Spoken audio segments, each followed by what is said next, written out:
এওঁ বৰ্তমান হোৱাটছএপত এনেকুৱা ধৰণৰ তুচ্ছত এনেকুৱা ধৰণৰ মন্তব্য সাম্প্ৰদায়িক সংঘৰ্ষ লগোৱাত যি ষড়যন্ত্ৰত লিপ্ত হৈছে আৰু আহিবলগীয়া দিনবিলাকত ভাৰত তথা অসমবাসী ৰাইজৰ প্ৰতিও যে ভয় ভাবুকি কঢ়িয়াই নানিব সেয়া কিন্তু আমি কোনো স্বাৰ্থতে নহয় কৰিব নোৱাৰোঁ। আৰু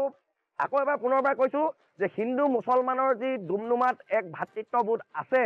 সেয়া কিন্তু এই আনিছুৰ ৰহমান নামৰ জেহাদীজনে আচলতে সংঘৰ্ষ লগাই সম্পূৰ্ণ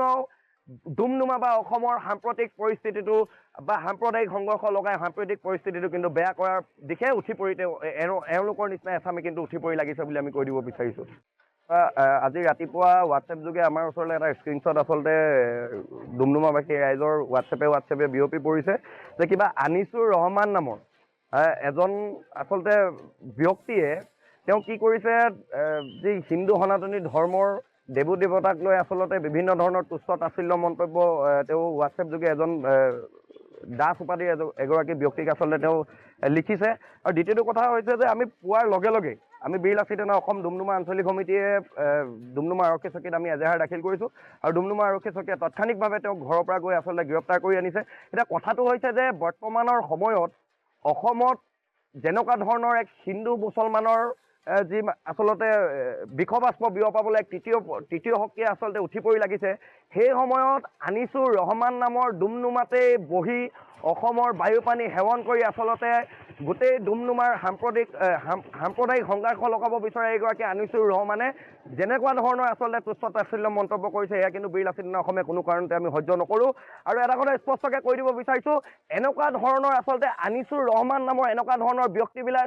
আচলতে ISI বা জেহাদীৰ লগত তেওঁলোকৰ আচলতে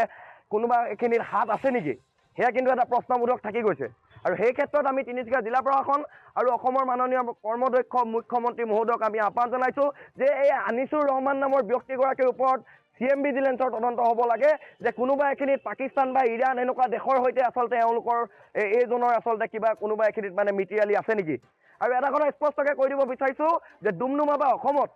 যেতিয়া পৰ্যন্ত বীৰ লাচিত সেনা অসম আছে ইয়াত কোনো কাৰণতে হিন্দু মুছলমানৰ আচলতে ভাতৃত্ববোধ ইয়াত ধ্বংস কৰিবলৈ দিয়া নহ'ব। আমি আহ্বান জনাইছোঁ যে সকলো পক্ষকে এই ক্ষেত্ৰত কোনো কাৰণতে যাতে আপোনালোকে নিজৰ ভাতৃত্ববোধ এনেকুৱা ধৰণৰ ব্যক্তিৰ কাৰণে নিজৰ ভাতৃত্ববোধ আচলতে ইয়াত হেক নকৰে। গতিকে এটা কথা স্পষ্ট কোনো কাৰণতে এই ব্যক্তিগৰাকীক হাৰি যাব নোৱাৰিব আৰু আহিবলগীয়া দিনবিলাকত কোনোৱে যাতে সকলো পক্ষই এই বিষয়সমূহৰ পৰা আচলতে আঁতৰি থাকে সেয়া কিন্তু আমি আপোনালোকৰ সংবাদ মাধ্যমৰ জৰিয়তে আহ্বান জনাম। ধন্যবাদ। ইতিমধ্যে আমি স্ক্ৰীনশ্বট থানাত আমি প্ৰিণ্ট আউটৰ জৰিয়তে এজাহাৰত আমি দিছোঁ। এয়া হৈছে প্ৰিণ্ট আউট হোৱাটছএপত এনেকুৱা ধৰণৰ মন্তব্য কৰিছে আৰু এইজন আনিছুৰ ৰহমান নে কিবা এইগৰাকী যুৱক